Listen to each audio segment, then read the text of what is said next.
ভালো প্রতিবেশী ভালো। 2 আলমারাতুস সালেহা, ভালো স্ত্রী। ভালো স্ত্রী কি জিনিস এই মুহূর্তে আপনাকে আমি বুঝাতে অক্ষম। হেসে কথা বলে যে সেই ভালো স্ত্রী। স্বামী না থাকলে মোবাইলে কারো সাথে গল্প করে না, সে হলো ভালো স্ত্রী। হেসে কথা বলে যে সেই হলো ভালো স্ত্রী। স্বামী না থাকলে কারো সাথে গল্প করে না, সে হলো ভালো স্ত্রী। আদেশ যা করে তাই পালন করে, তার নাম ভালো স্ত্রী। 3টে গুণের ভিত্তিতে স্ত্রী ভালো হতে পারে। 3টে গুণের ভিত্তিতে স্ত্রী ভালো হতে পারে। 1, তার সাথে কথা বললে হাসি মুখে বলে।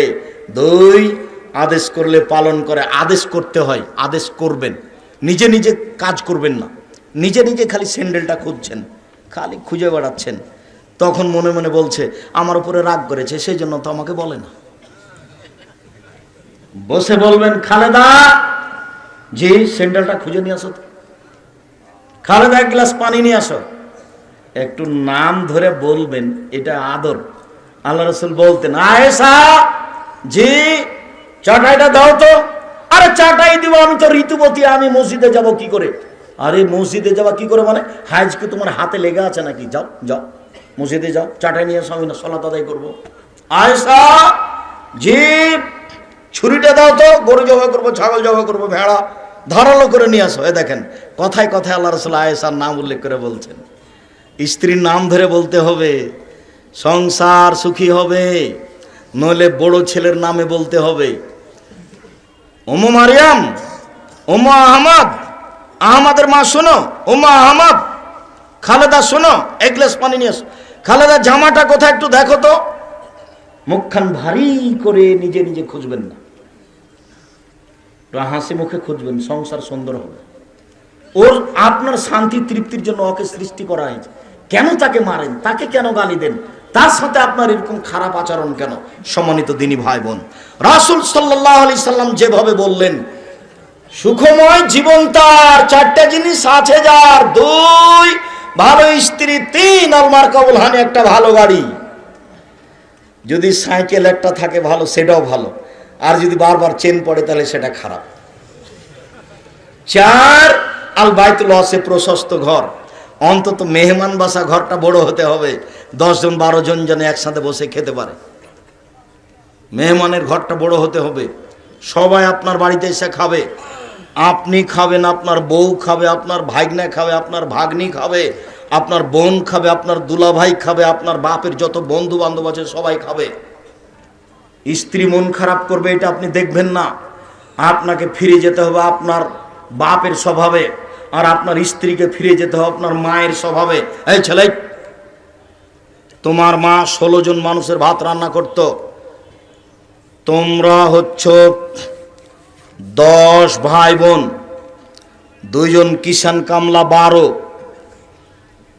2 জন ফকির ধরে নিয়ে এসেছে 14, তোমার বাপ মা 16 জন মানুষের ভাত রান্না করতো। তোমার মা ঢেঁকিতে ধান ভেঙে, কোনোদিন সমস্যা হয়নি। তোমার বাপ যখন মসজিদ থেকে বের হতো রাত এশার সালাতের পরে, তখন মসজিদের ডান দিকে লক্ষ্য করে দেখতো একটা মুরব্বি। যে মুরব্বি কে? বাড়ি কোথায়? ফরিদপুর ভাঙা। খেয়েছেন? জি না, আমার সাথে চলেন। তা আপনার মা কোনো সমস্যা মনে করেনি। আর আপনি যদি এখন রাত এসার পরে একটা মেহমান নিয়ে যান, খালেদা জি একটা মেহমান আছে, একটু উঠো তো, আর একবারে খেপে লাল, হ্যাঁ তুমি রাতে মেহমান নিয়ে আসো, ঝামেলা পাকাও। এই কথা যদি আপনার মা শুনে নেয়, 80 বছর বয়স ওই ঘরে বসে আছে, তাড়াহুড়া করে উঠে আসবে, থাক বেটা থাক বেটা থাক বেটা, বৌমাকে উঠাস না বেটা, আমি ঠিক করে দিচ্ছি, আমি গরম করে দিচ্ছি তরকারি, তুই দে ছেলেকে খেতে, মেহমানকে খেতে দে। আপনার স্ত্রীকে আপনার মায়ের স্বভাবে ফিরে যেতে হবে, যেতেই হবে। আপনার স্ত্রীকে আমি তালাক দিতে বলিনি, তবে স্বভাব পরিবর্তন না হলে তালাক দিতে হবে, এই কথাই ঠিক। 150 চাল আপনার স্ত্রী রান্না করতে পাবে না। আপনার মা রান্না করতো 3 কেজি, 2 কেজি, 1.5 কেজি, আপনার স্ত্রী রান্না করবে অন্তত 1 কেজি। আপনি খাবেন, আপনার স্ত্রী খাবে, ছেলে মেয়ে খাবে, ফকির খাবে, কিষান খাবে, রাতে গরুতে খাবে। কেন 150 চাউল রান্না করলো? দুপুরে মেহমান এসেছে, তখন বলছে আপনার স্ত্রী, মাত্র 150 চাউল রান্না করেছি, মেহমানকে দিলে তো শেষ হয়ে যাবে, কি করবে তাহলে? চানাচুর বিস্কুট দিয়ে বিদায় করতে হবে, বিদায় করতে। এই নোংরা নীতি ত্যাগ করতে হবে, মায়ের স্বভাবে ফিরে যেতে হবে, যেতেই হবে। চারটা জিনিস আছে যার, সুখময় জীবন তার, মেহমানখানা বৈঠক বড় যার, সুখময় জীবন তার, বাহনটা ভালো যার, সুখময় জীবন তার, স্ত্রী ভালো যার, সুখময় জীবন তার, প্রতিবেশী ভালো যার, সুখময় জীবন তার, দক্ষজনক জীবন, প্রতিবেশী খারাপ যার। কিভাবে? আপনার বাচ্চাটা এভাবে পানি চালিয়ে দিয়েছে ভাত খাওয়ার পরে, পানিটা যে প্রতিবেশীর দেওয়ালে লেগে গেছে, এই যে লেগে গেল,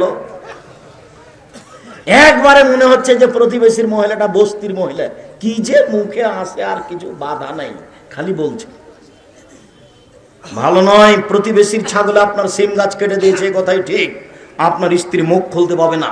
এই মেয়ে শুনুন, উপস্থিত বৈঠকের দিনই মুসলিম বোন, আপনাকে বলছি, প্রতিবেশীর ছাগলে আপনার সিম গাছ খেয়ে নিয়েছে, কথাই ঠিক, আপনি মুখ খুলতে পাবেন না, ধৈর্য ধারণ করুন, তার নাম প্রতিবেশীকে মূল্যায়ন করা। সম্মানিত দিনী ভাই বোন, আমরা আলোচনার এই শেষ পর্যায়ে এসে বলছি, আল্লাহ নবীকে বলা হল, আল্লাহ রাসূল অমুক মহিলা, এই ছেলে বসো, আমি তো নিজেই শেষ করব। তুমি কি করে বুঝলে যে আমি দোয়া পড়ে ফেলেছি? আমি তো দোয়া পড়ে ফেলিনি। বক্তব্যের শেষ কথাটাই সবচেয়ে গুরুত্বপূর্ণ কথা।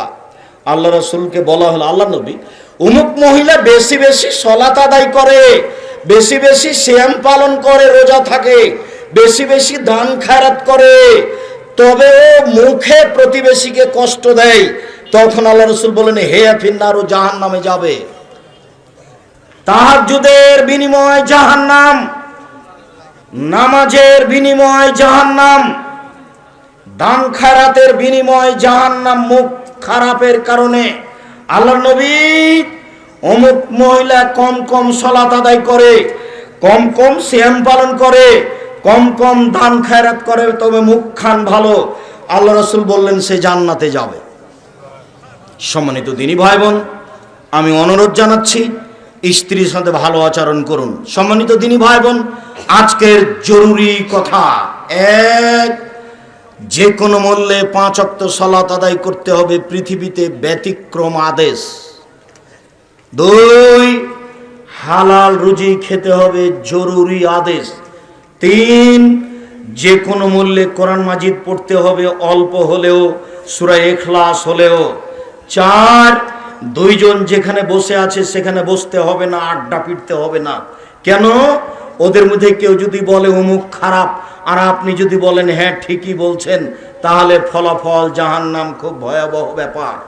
সাথে সাথে দোকান মানে ল্যাংটা মেয়ে নাচে, পৃথিবী ধ্বংসের লক্ষণ। যখন মেয়েরা ন্যাংটা হয়ে নাচবে, পৃথিবী ধ্বংসের লক্ষণ। যখন গান বাজনা প্রকাশ পাবে, সব দোকানে বাজনা বাজে, সব দোকানে মেয়ে নাচে, সব দোকানে বাজনা বাজে, সব দোকানে মেয়ে নাচে, সব বাড়িতে মেয়ে নাচে, সব বাড়িতে বাজনা বাজে, প্রায় সব ঘরে মেয়ে নাচে, সব ঘরে বাজনা বাজে। পৃথিবী ধ্বংসের লক্ষণ হচ্ছে নেশাদার দ্রব্য বেশি হয়ে যাওয়া। অতএব 4 জন বসে আছে যেখানে, 2 জন বসে আছে যেখানে, আপনি সেখানে যাবেন না, জরুরি ঘোষণা। এরপরে আজকের যে বিবরণ, প্রতিবেশীর সাথে ভালো আচরণ, স্ত্রীর সাথে ভালো আচরণ, ভাইয়ের সাথে ভালো আচরণ, বাপ মায়ের সাথে ভালো আচরণ জরুরি করে নেন, বিনিময় জান্নাত। এরপরে আমাদের পক্ষ থেকে জরুরি অনুরোধ, আমার জীবনে বড় স্বাদ, আমি এদেশের মাটিতে উন্নত মানের প্রতিষ্ঠান গড়ব ইনশাআল্লাহ, যে কোনো মূল্যে। সেটাই জামিয়া সালাফিয়া, যেখানে ছেলে মেয়েরা বাংলা, ইংরেজি, আরবি উন্নত মানের শিক্ষা অর্জন করে জাতির অন্যায়ের বিরুদ্ধে লড়বে, মুখে কলমে মিডিয়ায়। তাই আমরা প্রতিষ্ঠান হিসেবে এইভাবে বলছি, আর মুখে আর কলমে এইসবগুলো পেশ করার চেষ্টা করছি। আপনারা আব্দুল্লাহর বই পড়ুন, মিন্নাতুল বারী, তা আমি নিষেধ করিনি। বাংলা ভাষায় ব্যতিক্রম বুখারীর ব্যাখ্যা। এছাড়াও আমরা যেসব বই পুস্তক বের করি, কে বড় ক্ষতিগ্রস্ত, কে বড় লাভবান, আদর্শ নারী, আদর্শ পরিবার, এইসব বইগুলো পড়ুন। আমার একটা বই আছে নতুন পোশাক, সেটা পড়ুন। একটা সলাতের বই বের হয়েছে, বেশ পুরো আলোচনা করেছি নামাজ